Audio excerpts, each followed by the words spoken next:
大家好，歡迎嚟到雙職媽媽平台，我係 Yanni 啊。咁今日咧，其實想分享一下咧，就係個疫苗嘅。咁其實個疫苗咧，好多時候大家都會睇新聞咧，就係話我打咗疫苗，但係咧點解個小朋友都會中招咧？咁所以今日咧就想分享一下呢個嘅，同埋咧想講疫苗咧並不是一個咧，有時未必係一個比較 effective 嘅方法嘅。咁所以咧今日咧留到最後，我會分享一個咧最有效嘅抵抗外敵嘅方法。我哋事不宜遲，即刻開始。大家如果想做一個營養諮詢嘅話咧，都可以 WhatsApp 呢個電話揾我嘅喎。其實本身咧每個人都有個免疫系統嘅，咁即係簡單嚟講，咪即係譬如有細菌入侵嘅時候咧，佢就會 squeeze 啲抗體出嚟咧，去同個嗰啲細菌喺度打交。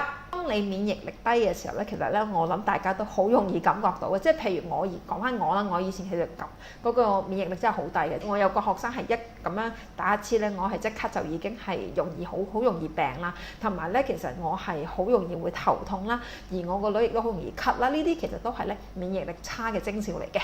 其實疫苗咧細菌咧類似嘅細菌咧，就將佢削弱少少能力先，咁咧將佢嘅dead 咗個 body 咧就打入去我哋個身體裏邊，等我哋免疫系統咧就知道。咁咧其實咧好多人都有個誤解咧，其實就覺得打咗疫苗咧就可以預防中招嘅，咁其實就唔係嘅，即係好似大家都記得當年咧我哋 Covid 嘅時候咧，其實好多人都打咗針㗎啦，咁但係咧都會即係出現 Covid 都會出事啦。咁點解咧？其實咧疫苗咧只係幫你咧係預防重症，並唔係代表係可以免除你中招呢樣嘢嘅。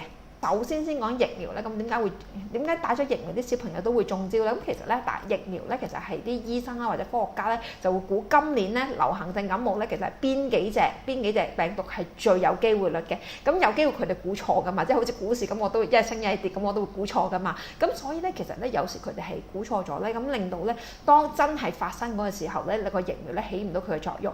另外一樣嘢咧，其實大家咧嘅疫苗，大家嚟諗下，其實佢只不過將啲以前嘅細菌咧，將佢可能即係削弱咗佢嘅能力啊，或者將佢嘅代謝物咧去衍生出嚟打入你嘅身體嘅啫。但係我哋嘅病菌係不斷咁樣變異中嘅，咁所以咧其實咧有機會就係你打落去同佢真實發生咧，佢嗰個能力係爭好遠啊。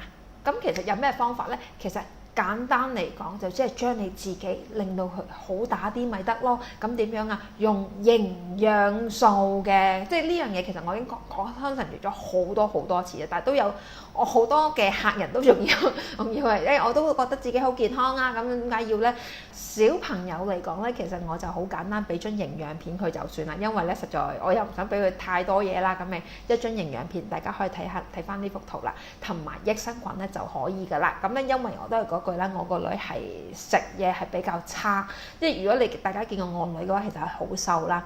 咁以前咧係真係好容易咳啦。咁自從食咗呢樣嘢之後咧，其實我已經係冇覺得佢點咳過噶啦。咁如果大人嘅話咧，其實睇下你 depends on 你乜嘢而家咩情況啦。咁譬如我咁樣咧，其實我起碼都食過營養早餐啦。其實個 protein shake，因為平時我哋而家食嘅嘢咧，除非你真係每日食好多隻蛋或者其實你個蛋白質嘅吸收量係真係唔夠噶。我哋出去食嘅話，大家你留意下，其實你每一日食啲乜嘢？嗱，我好簡單，譬如粟米肉粒飯，其實油多一劈汁，肉又真係少啦，菜又更加少啦。咁所以咧，其實我都會好翻呢個 protein 嘅吸收啦。而另外一樣嘢咧，其實成個早餐裏邊咧，其實我仲會加啲咩？就係加一個叫做纖維粉嘅。因為咧，其實有時譬如我哋真係上次有一段片，我都有講過，其實咧有90%幾嘅人咧係食唔到2份水果嘅。咁大家你諗下，在座嘅你其實而家咧，你每一日可以食到2條蕉嚇，咁樣絕對係喺呢度咧係推薦俾大家可以飲呢一個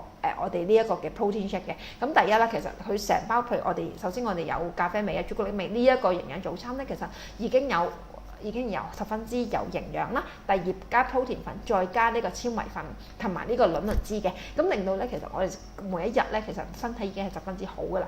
好，我哋今日分享呢度，我哋下次見啦嚇，拜拜。